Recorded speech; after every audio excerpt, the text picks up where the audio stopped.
So we want to connect our Google Analytics Universal Analytics accounts to our Google Ads. Bearing in mind, Google Analytics Universal Analytics will be sunsetted in July 2023, so very soon.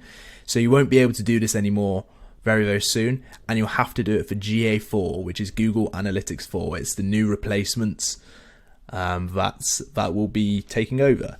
But for the time being, you can still use Universal Analytics. I prefer it. Most people do. Most people are reluctant to change. But here is how you do exactly that. So we go under the top left right-hand corner, Tools and Settings, and under there we go under Setup, and we go on Linked Accounts.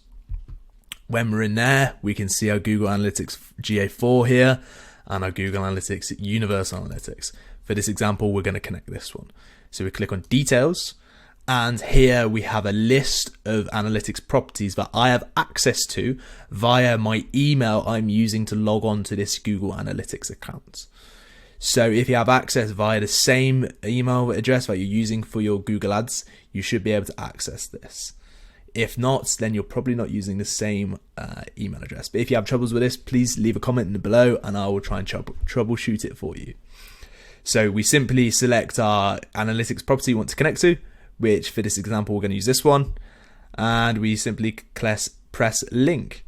So the thing with Universal Analytics, we can pull in transactions, which is what most people use to record the purchase volume and purchase number to the Google Ads accounts. So what you want to do is you want to link and also press import site metrics. And we simply press save. And once it loads, you should see that we have a view here. And yes, so that's the one we want, all website data, and we have it connected. And that is how you do it for Universal Analytics.